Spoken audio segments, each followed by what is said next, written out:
একটা ইন্টারেস্টিং ব্যাপার, সাকিব আল হাসানকে জাতীয় দলে ফেরানোর ব্যাপারে বিসিবির সম্মানিত সভাপতি আমিনুল ইসলাম বুলবুল গণমাধ্যমে বলেছিলেন তিনি সাকিবের সঙ্গে কথা বলবেন। কিন্তু প্রথম আলোর রিপোর্ট বলছে সাকিব নিজে থেকেই দিন কয়েক আগে আমিনুল ইসলাম বুলবুলকে ফোন করেছিলেন এবং আমিনুল ইসলাম বুলবুল সেই ফোনটা রিসিভ পর্যন্ত করেন নাই। বাছাইকৃত কাঁচামাল ও স্বয়ংক্রিয় ইউরোপিয়ান মেশিনে তৈরি হয় all time butter bun, all time healthy life.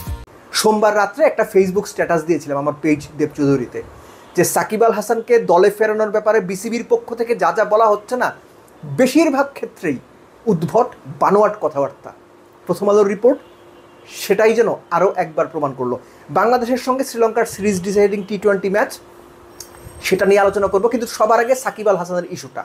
এই যে সাকিব আল হাসানের জাতীয় দলে ফেরার ব্যাপারে ইস্যু তুলে একটা আপাত ভালো ভাইব তৈরি করার চেষ্টা করছে বিসিবি, কিংবা এই মুহূর্তে এগুলো বলে দর্শকদের শান্ত করানোর চেষ্টা হচ্ছে, কিংবা এই মুহূর্তে সাকিব আল হাসান জাতীয় দলে ফিরতে পারেন বলে ক্রিকেট বোর্ডের কার্যকলাপ, ক্রিকেট দলের পারফরমেন্স আড়াল করার যে চেষ্টা হচ্ছে, প্রথম আলোর ওই রিপোর্টটাতে এক্স্যাক্টলি এই কথাগুলোই বলা হয়েছে। আমাদের সকলের শ্রদ্ধেয় মনি ভাই তারেক মাহমুদ তিনি রিপোর্টটা করেছেন, সেখানে তিনি বলছেন সাকিবকে 3টা প্রশ্ন করা হয়েছে। সাকিব, আপনি নাকি জাতীয় দলে ফিরছেন, বিদেশের মাটিতে বাংলাদেশের হয়ে খেলবেন। দ্বিতীয় প্রশ্ন, নির্বাচকরা কি আপনার সঙ্গে যোগাযোগ করেছিল?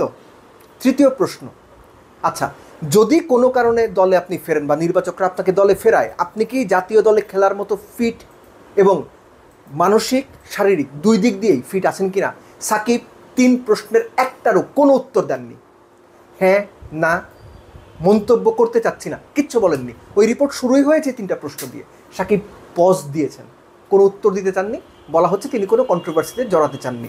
সাকিব জাতীয় দলে তার ফেরাটা কি এতই সহজ? খেয়াল করে দেখেন, 5ই অগাস্টের পরে সাকিবের নামে হত্যা মামলা আছে, শেয়ার বাজারের কেলেঙ্কারি আছে, তারপর হচ্ছে এইরকম আরও দুদকের মামলাও আছে। সাকিব তো একজন অভিযুক্ত, এবং সেই অভিযোগগুলো থেকে যে পর্যন্ত তিনি খালাস না পাবেন বা যে পর্যন্ত প্রমাণিত হবে না হবে যে তিনি অভিযুক্ত নন, কিংবা তাকে দায় মুক্তি দেয়া না হবে, এরকম একজন অভিযুক্তকে যদি জাতীয় দলের জার্সিতে দেশের বাইরে খেলানো হয়, সেটা কি কন্ট্রাডিক্টরি হয়ে যাবে না? রিপোর্টে ঠিক এই ব্যাপারটাই চমৎকার করে বিশ্লেষণ করা হয়েছে।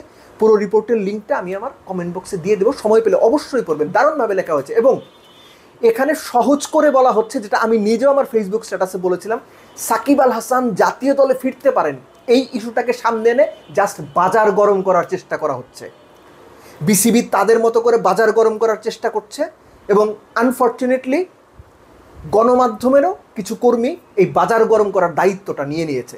অনেকে বলেন ভিউ ব্যবসা, অনেকে বলেন ধান্দা, অনেকে বলেন বাটপারি, অনেকে বলেন ইত্রামি, whatever you name it, কিন্তু এটা হচ্ছে রিয়েলিটি।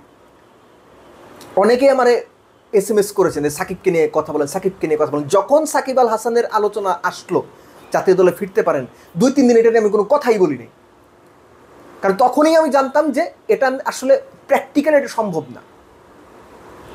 সো ওটা নিয়ে আলোচনা করে মানে হয় না। কিন্তু হঠাৎ করেই যখন দেখতে পেলাম যে ব্যাপারটা নিয়ে বিসিবির লোকজন কথা বলছে, বোর্ড সভাপতি কথা বলছে, গণমাধ্যম কর্মীরা একদম মাইক বাজিয়ে একদম ফাটিয়ে ফেলছে, সাকিব দলে ফিরবেন অমুক তমুক, তখন মনে হয়েছে কথা না বলে আসলে উপায় নাই, বলা উচিত। দর্শককে অ্যাটলিস্ট বলাটা দরকার। আমার জায়গা থেকে আপনাদের বোকা বানানোর জন্য এগুলো করা হচ্ছে বিসিবির পক্ষ থেকেও, এবং আপনারা যাদের ইউটিউবার কিংবা ভিউ ব্যবসায়ী বলেন তাদের তরফ থেকেও। এর যুক্তিগত কোনো ভিত্তি নাই, কোনো রকম কোনো ভিত্তি নাই।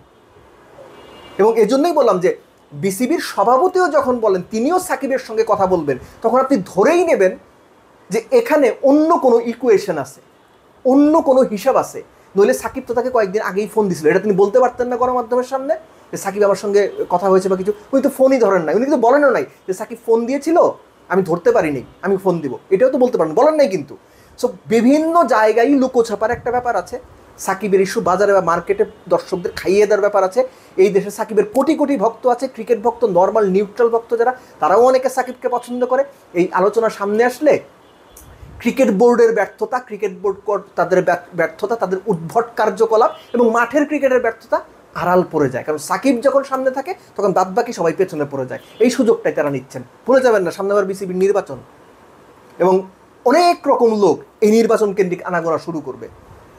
যাদের এগেনস্টে হিউজ সব অ্যালিগেশন আছে তাদেরকেও আপনি দেখবেন, এবং এখনও আছেন ক্রিকেট বোর্ডে। এনিওয়েজ ওই আলোচনাতে না যাই, রিপোর্টটা পড়ার চেষ্টা করবেন। চমৎকারভাবে ব্যাখ্যা করা হয়েছে, তারেক মাহমুদ দারুণভাবে ব্যাখ্যা করেছেন, দারুণ রিপোর্ট আমার বিবেচনায়। বাংলাদেশের টি-20 সিরিজ যাওয়ার সম্ভাবনা, আমি বিশ্বাস করি এই সম্ভাবনা বাংলাদেশের রয়েছে। শ্রীলঙ্কাকে থার্ড টি-20তে হারিয়ে বাংলাদেশ সিরিজ জয়ের সামর্থ্য রাখে। আপনি সেটা বিশ্বাস না করতে পারেন, আমি বিশ্বাস করি। এমনকি তারেক মাহমুদের ওই ইন্টারভিউতে সাকিব বলেছেন, যেটা প্রিন্ট ভার্সনের প্রথম আলোতে ছাপা হবে, সেখানে তিনি বাংলাদেশের ক্রিকেট নিয়েও কথা বলেছেন এবং বলেছেন এই টি-20 দলটা 1 বছরের মধ্যে ভালো দল হয়ে যাবে। সাকিব সেটা বিশ্বাস করেন, প্রিন্ট ভার্সনে আপনারা সেটা পড়তে পারবেন। সো প্রশ্ন হচ্ছে যে শ্রীলঙ্কার বিপক্ষে থার্ড টি-20 থার্ড যে ম্যাচটা হবে, বেস্ট 11-এ কোনো বদল আসবে কিনা। আপনাকে যদি জিজ্ঞেস করা হয় আপনি যদি বদলের দায়িত্ব নেন, কাকে বদল করবেন, কোথায় বদল করবেন? আমি একটা জায়গায় অবশ্যম্ভাবী বলবো না, একটা স্ট্র্যাটেজিক্যাল চেঞ্জ হয়তো করা যেতে পারে আমার যেটা মনে হয়। কেননা কলম্বোর এই যে মাঠটা, আপনি এই মাঠে টি-20 যদি হিসেব করেন, সবশেষ 5টা 7টা 10টা টি-20 যদি হিসেব করেন, it's a bit low scoring ground, যেখানে স্পিনাররা তুলনামূলক বেটার করে বা বেটার সুবিধা পায়। এভারেজ 150-60 যদি স্কোর হয়, 150-60 স্কোর তো বাংলাদেশের জন্য ঠিক আছে, কিন্তু গ্লোবাল স্ট্যান্ডার্ডে এখন টি-20 যে ভেন্যুগুলোতে হয় ভালো উইকেটে, সেখানে 200-220-30 হচ্ছে, সেখানে 150-60 তো কম রানি। বাট শ্রীলঙ্কার এই উইকেটে বা কলম্বোর এই উইকেটে 150-60 ইটস এ গুড রান। আমি জানি না এখনো পর্যন্ত যে অ্যাকচুয়ালি ম্যাচের উইকেটটা কেমন হবে, ম্যাচ উইকেট কেমন হবে, কিন্তু প্রিভিয়াস ট্র্যাক রেকর্ড যদি আমরা ফলো করি তাহলে ধরে নেওয়া যায় যে একটু স্লো, যেখানে স্পিনাররা সুবিধা পাবেন। এখানেই হচ্ছে আমি টেকনিক্যাল যে বিষয়টা বললাম, যে একটা ট্যাকটিক্যাল একটা চেঞ্জ হতে পারে, যে নাসুমকে ইনক্লুড করানো যেতে পারে। কেননা আপনার রিশাদ রয়েছে, আপনি এর আগের ম্যাচে অর্থাৎ সেকেন্ড টি-20তে দুজন লেফট আর্মার সিমার খেলেছেন, মুস্তাফিজ এবং শরীফুল, তাদের দুজনকে একজনকেও ড্রপ করবেন না এটা বিশ্বাস করতেই পারি। এবং পেস ইউনিটের জায়গায় হয়তো তানজিম সাকিবকে ইন করানো হতে পারে, কেননা তিনি এবং সাইফুদ্দিন একই রকম রোল প্লে করেন। রাদার সাইফুদ্দিনের চাইতে বর্তমান সময়ে তানজিম সাকিবকে আমার বেটার ব্যাটসম্যান মনে হয়। বাট স্পিনিং যে অপশনটা, মিরাজ আছেন, এবং আনফর্চুনেটলি টি-20তে মিরাজকে দিয়ে 4 ওভার করানোটা ডিফিকাল্ট, সম্ভব হচ্ছে না বিভিন্ন সময়ে। মিরাজের জায়গায় যদি নাসুমকে আনা হয়, সেটা আমার মনে হয় খুব বেশি খারাপ ডিসিশন হবে না।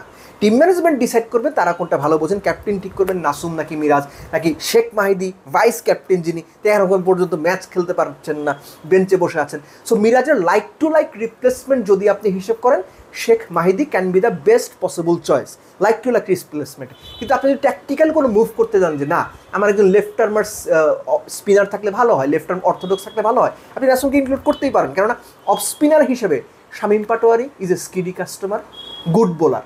হ্যাঁ, তাকে দিয়েও মিরাজের মতো যদি 4 ওভার না করাতে পারেন আপনি, সো ওই ইকুয়েশন করেন, তাহলে শামীমকে দিয়ে অ্যাটলিস্ট 2 ওভার, বা ভালো কপাল যদি ভালো থাকে 4 ওভারও করে দিতে পারেন তিনি, ভ্যারিয়েশন রইল। সো আমি জানি না বাংলাদেশ টিম ম্যানেজমেন্ট আসলে সেকেন্ড টি-20 যে উইনিং 11 বা ম্যাচ উইনিং 11 সেখান থেকে চেঞ্জ করবে কিনা, নাসুমকে খেলাবে কিনা, কিংবা শেখ মাহিদিকে আনবে কিনা।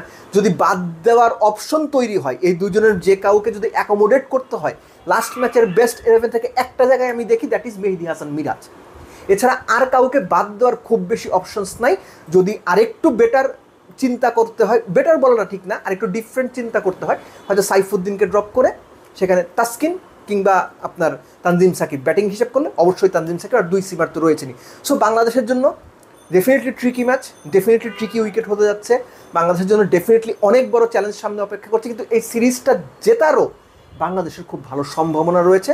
দরকার ভালো প্ল্যান, ট্যাকটিক্যাল অ্যানালাইসিস এবং সব কিছুর সুন্দর একটা ইমপ্লিমেন্টেশন গেম সিচুয়েশনে ম্যাচ ডেতে। এবং আমি আবারও বলছি, আমি বিশ্বাস করি বাংলাদেশ শ্রীলঙ্কাকে থার্ড টি-20 হারিয়ে সিরিজ জেতার সামর্থ্য রাখে। আপনি কি বিশ্বাস করেন? কমেন্ট বক্সে জানান।